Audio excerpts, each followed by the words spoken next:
Have you ever considered renting out your spare room on Airbnb? But not your whole house. Yeah, not your whole house. There's loads of videos out there that show you how to rent out your whole house. We're talking about just a room. And action. Why do we like using Airbnb? Money. It's a great way to earn extra money using spaces that are maybe otherwise unused. You don't have to rent out your whole house. You don't have to rent out your living room, your kitchen, just one room. That's what we've been doing for the past 2 years. And today we're going to talk a bit about our experience with Airbnb. And then we're going to hit you with 3 of our best tips for how you can be successful on the platform. And we're going to end with a really important one. So stick around till the end. All right. Are you ready? So we bought this house in the summer of 2021. It kind of came around a bit quick, didn't it? We viewed the house, fell in love with it, put an offer in, and they wanted to close really quickly. Like way faster than we were ready to close. We didn't know what we were doing. We really didn't know what we were doing. And well, we knew we wanted the house. Yeah, definitely. But everyone was telling us that it was going to take us months to close. And it took us like how long? Weeks, really. Yeah. We were trying to push it back. Basically, we thought we were going to be moving into this house in the winter, and we ended up taking ownership in June, which was much earlier than we anticipated. We weren't really quite prepared to start taking on mortgage payments that quickly, so we had to kind of think outside the box and create a secondary stream of income to help cover those additional costs of having a house before we were really ready to have a house. So 3 weeks after we bought the house, we hadn't even finished unpacking. Joey wanted to buy a tent to put in the garden. I didn't see it, but I trusted her vision. Not just any tent. It wasn't just like a manky old tent. It was a tent to me. Tent's a tent. It's a bell tent. It's nicer. It was nicer, wasn't it? It is nicer now. Now I know. I understand what's going on. But I'd never seen a tent like that before. My grand idea was to put a bell tent in our garden and then offer our guests access to the bathroom in the house and Airbnb out the tent during the summer months to help offset the mortgage cost. Yeah, it was great. I wasn't complaining. When we saw how fast the bell tent was booking out, we pretty much immediately got back on Airbnb, took some pictures, and listed our guest room. And then we put a mattress in our living room because it's separate from the rest of the house, and we listed the master bedroom of our house as well. It didn't quite go like that. You listed the master bedroom, and then both of the rooms booked out. So we ended up sleeping on the bedroom floor. The living room floor, thank you. The living room floor. And I didn't know until the day of. So we ended up having 3 bookings at the same time. It actually managed to keep us kind of afloat throughout the summer and the autumn months, which is incredible because I think we would have been really struggling otherwise. Yeah, I'd do it again. Yeah, we're probably going to do it again this summer, to be honest. I just want to reiterate that our house has a separate living space and that while we were sleeping on the living room floor, the living room door was actually locked and nobody had access to our space. We don't actually allow our guests access to our living room or our kitchen area, so it was safe and it wasn't weird, and for all anybody else knew, this was just another bedroom anyways. One of the first things that people ask us about when we tell them that we rent out our spare rooms on Airbnb and our bell tent is, isn't it weird having strangers in your house? I think, yeah, the first few, it was a bit weird. But after that, you just get used to it. The concept is a bit strange at first. And like when we book Airbnb, we prefer to book into like an entire house or an entire flat. But that doesn't mean that there's not people who are very willing to book into a bedroom and pay good money. Just because it's not something that we would see ourselves using doesn't mean it's not a valid business model. And a lot of the times people have been quite nice, you know, like old friends or people that you would be friends with if they lived in the area. So that's nice. All right, tip number 1 is be transparent with your listing. You wouldn't want to sell something that you don't have, like say that you live in town. You don't live in town. Otherwise, you're going to set yourself up for failure because people are going to expect more than you've got and then give you a bad review. Yeah, we had a gentleman who was particularly rancid, wasn't he?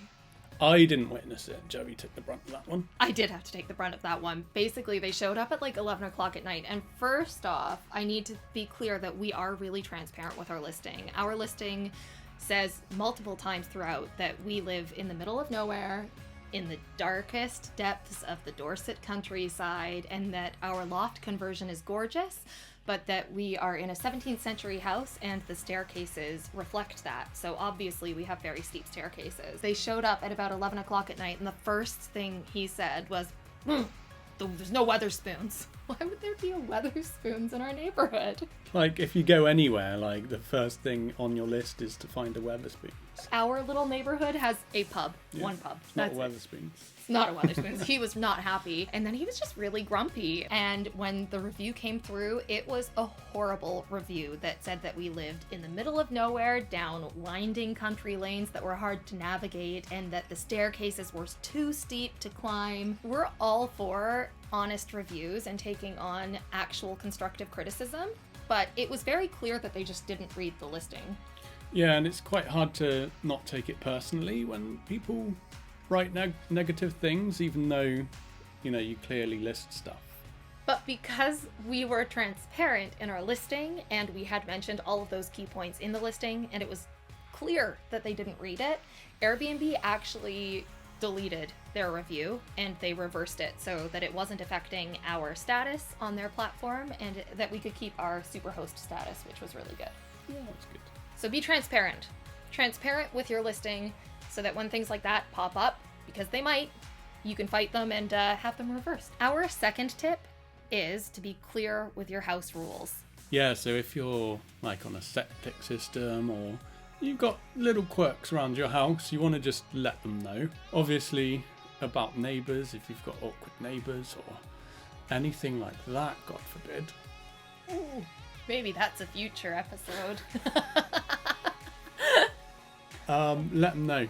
Yeah. I mean, I guess the thing to remember is that you're inviting people into your home, and if you don't lay down the rules, then people won't know what the rules are, and you might feel like they've overstepped boundaries, but if you don't make your boundaries clear, then how would they know that they've overstepped them? Be clear with your house rules, and you'll just have a smoother experience with your guests. Our third tip is actually probably the best tip that we've ever received for hosting on Airbnb. We were really lucky to have somebody tell us to do this right at the beginning. Undersell and over-deliver. Is that right? That was right, yeah. Yes. When we first put up the bell tent, we sold it as bare basics. We didn't call it a glamping tent. We didn't use words like romantic escape. We said bare basic tent in Dorset. Then we over-delivered. Yeah, people are always happy turning up at the tent, realising there's an actual mattress in there. So they're always pleasantly surprised, aren't they? Yeah, they were really pleasantly surprised, and we put up things like Edison solar bulbs, which were really nice. It just made it look magical, so when people showed up, they were expecting, a tent with an air mattress, and what they actually got was a very comfortable, real mattress, and beautiful lighting. So people were pleasantly surprised, and that reflected in their reviews that they left. And that's probably why we became super hosts so fast on the platform, actually. Underselling and over-delivering. Bonus tip. Bonus. Bonus tip. Bonus tip. This one's really important, but it's probably the most boring one for me, I think. It's checking to make sure that you have the right insurance coverage.